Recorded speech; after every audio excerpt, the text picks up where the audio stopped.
Welcome to the deep dive. Let's kick things off with a question maybe we've all thought about. When you see people who are really successful, what do you reckon is their secret? Is it just pure luck? Maybe, being born with some amazing talent?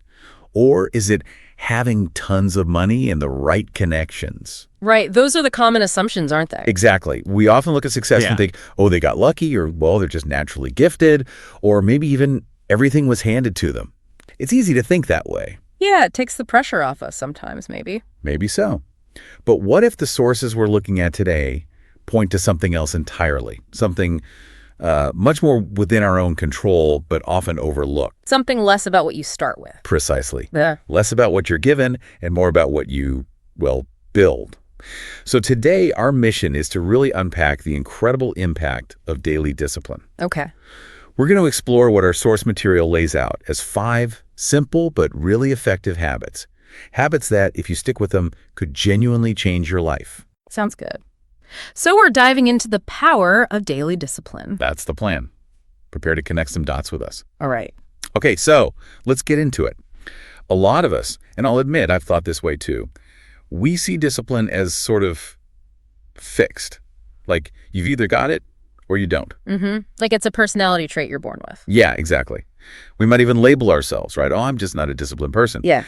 But the sources we've dug into, they offer a really different angle. Quite liberating, actually.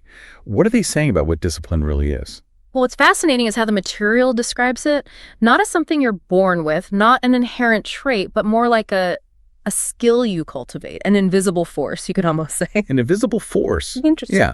It's positioned as this underlying thing that really separates, the dreamers from the doers, leaders from followers. Okay. It's presented as the core reason why some people can rise from really tough circumstances, even poverty, and build amazing things, while others, maybe with all the advantages, just falter. So it's less about circumstance, more about consistent effort. Exactly. It really emphasizes effort over just, luck or inherent advantages. So if I'm getting this right, it's not innate. It's something you build up, like working out a muscle. Precisely, like a muscle. And the sources really hammer this point home. If you don't actively train it, it weakens, it atrophies. And then what happens? You're just left vulnerable. Yeah, you become, as the material puts it quite bluntly, a slave to laziness and procrastination. It frames it not as some deep character flaw, but as a result of neglecting this skill. Okay, that makes sense. It's about choice, not destiny. Which leads to the next question.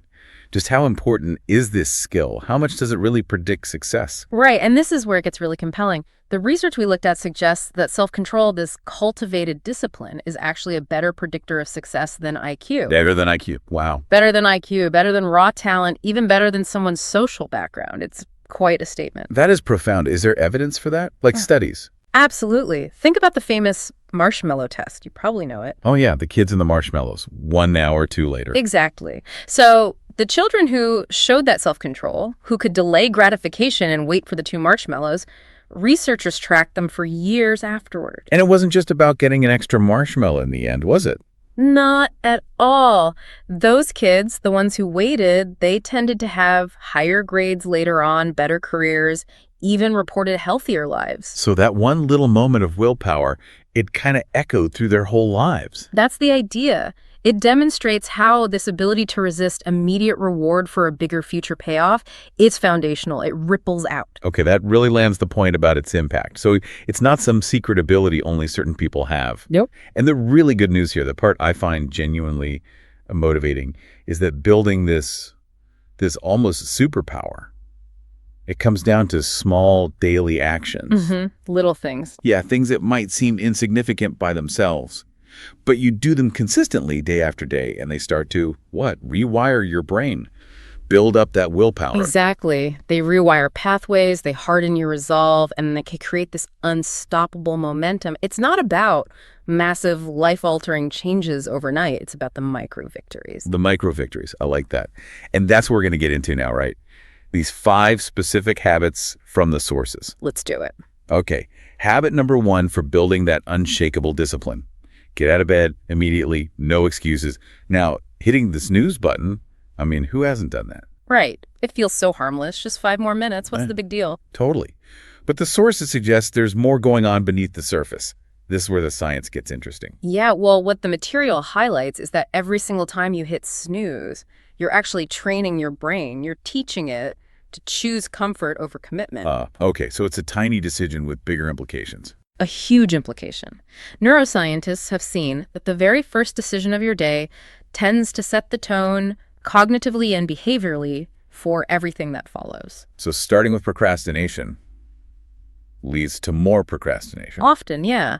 It creates this sort of pathway for distraction and avoidance throughout the day. You've already chosen comfort once. It's easier to do it again. That makes sense. And the military gets this right. Absolutely. Elite units understand this implicitly. That's why basic training often involves getting up instantly on command. Think about someone like Jocko Willink, the Navy SEAL commander. Yeah, the 4:30 a.m. guy. That's him. His whole mantra, discipline equals freedom. That act of getting out of bed immediately, no hesitation, it sends a really powerful signal to your subconscious. What kind of signal? Basically, I'm in control here. I control my body, I control my morning, I control my day. It's like the first battle won. Right. Framing that tiny action as a win. Starting the day feeling like a conqueror, not conquered by your duvet. Exactly. You set a precedent, you've already asserted control, and that feeling, that little victory can ripple through the rest of your day. It creates momentum. But what about those days, when you genuinely feel exhausted? Yeah. Do the sources say just push through regardless? Is there any nuance there? Well, the emphasis is really on the consistency of the decision. Obviously, getting enough sleep is crucial overall. But the habit isn't about ignoring genuine exhaustion. It's about the choice in that moment. Really? On those really tough days, making that conscious choice to get up anyway becomes an even stronger act of discipline. It reinforces that mental muscle more powerfully precisely because it's hard. So it's about winning that first conscious battle of the day, regardless of how you feel. That seems to be the core message. Win the first fight. Okay. Moving on to habit number 2. And this one might literally make some listeners shiver just thinking about it. I think cold showers master discomfort. Ah, yes, the cold shower. Definitely not intuitive. Right. Let's be honest. Nobody enjoys that initial blast of freezing water. Your brain is screaming, stay warm, stay safe, avoid this. So why on earth is this recommended? So the key insight here is that it's not really about getting clean. I mean, it does that too, but that's not the point. Okay, so it's a mental exercise. Exactly. It's deliberate training for your mind. You're consciously choosing discipline over your primal urge for comfort. And there's science behind it too. What does the science say? Well, studies have shown cold exposure can significantly boost dopamine. Dopamine, the motivation molecule. That's the one. Links to motivation, focus, reward.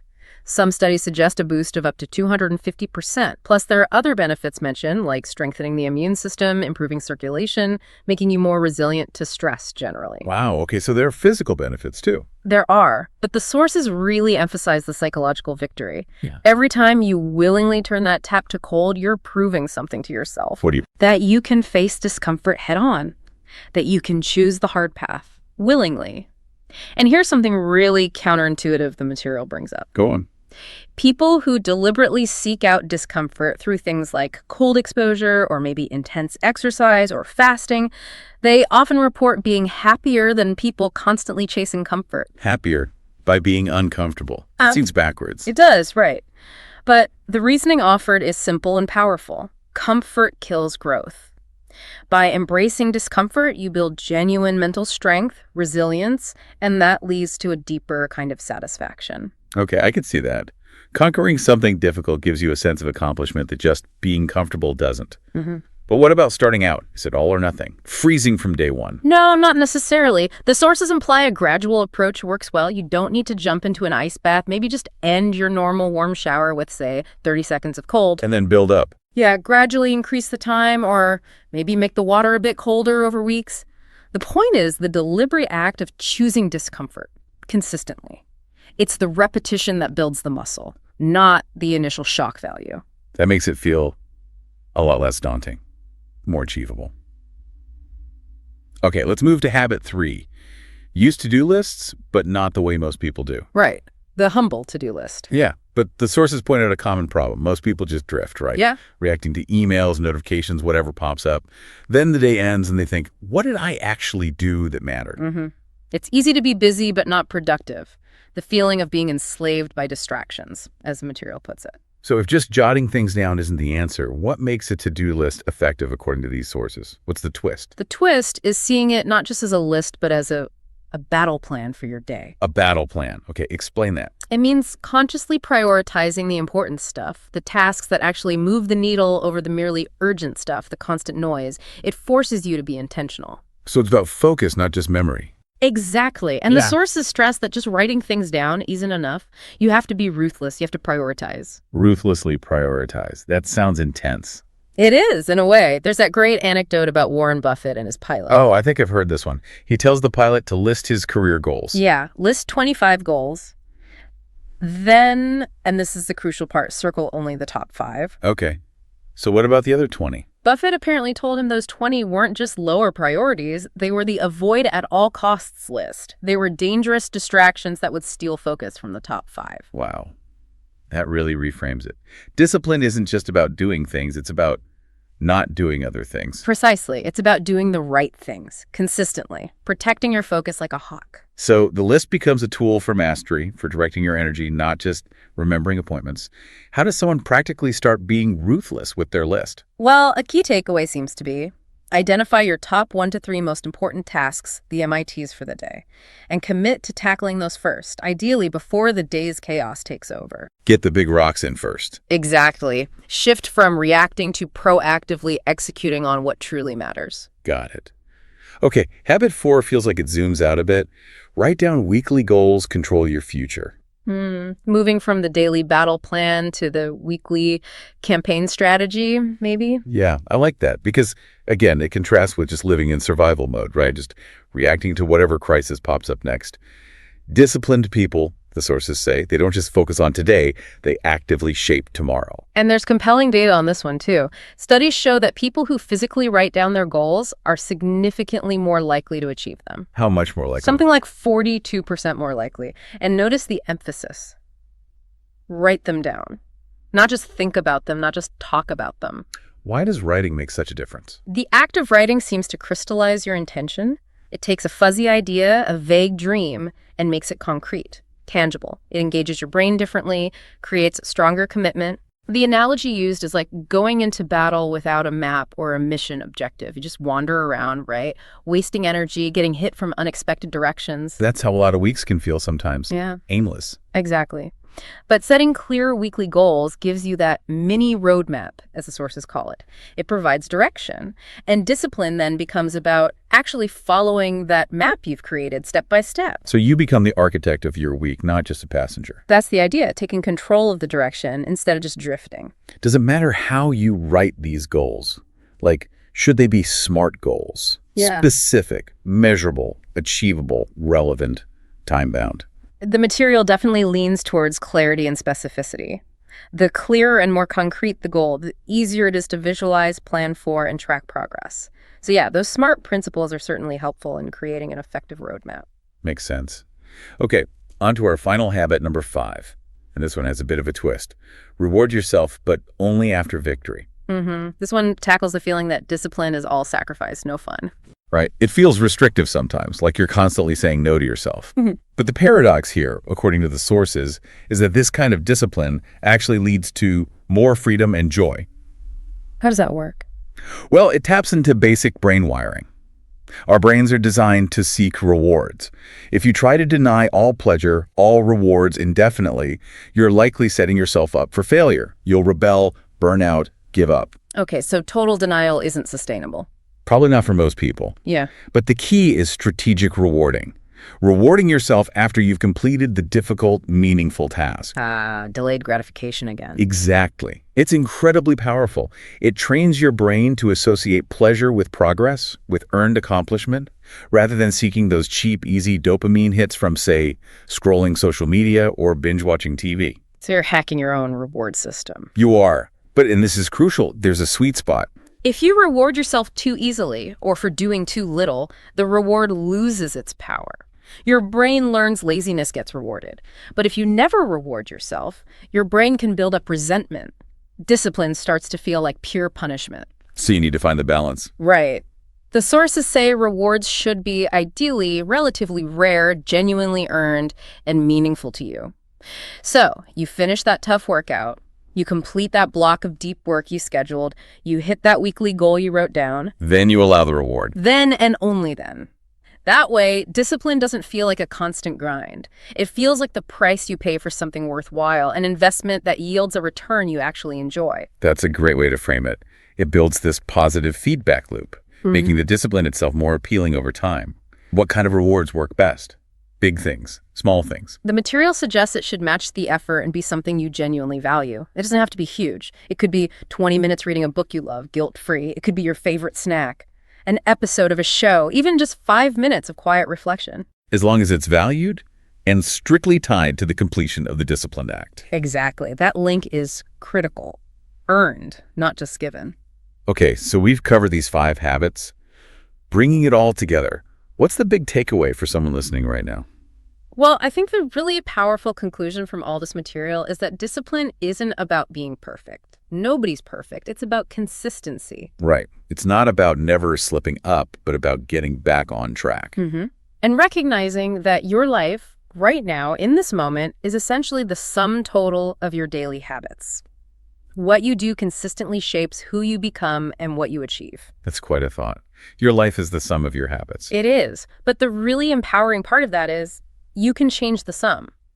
By starting small. Exactly. You can change it starting today. You don't need to suddenly transform everything overnight. You don't need to wait for some bolt of motivation or inspiration or think you need special talent. So what do you need? You just need to pick one thing, one discipline building practice, maybe from the ones we've talked about, and commit to doing it consistently. Just one. Like, get up without snoozing. Yeah, maybe that's your starting point. Or maybe it's ending your shower with 30 seconds of cold water. Or writing down your top 3 priorities before checking email. Or setting aside 15 minutes on Sunday to write down weekly goals. Or deciding on a specific reward you'll give yourself only after you finish your workout. Each one is a small step, but it builds that muscle, creates that momentum we talked about. Precisely. They're micro victories that compound over time. So maybe the final thought for everyone listening is this. We live in a world that's practically overflowing with comfort, endless distractions, easy excuses. The path of least resistance is everywhere. It really is. And in that kind of world, maybe discipline isn't just some old-fashioned virtue. Maybe, as the sources suggest, it's the closest thing we have to a superpower, the ability to direct yourself intentionally. That's a powerful way to put it. So the question becomes, what one small, consistent discipline will you choose to start training today to begin building that power in your own life?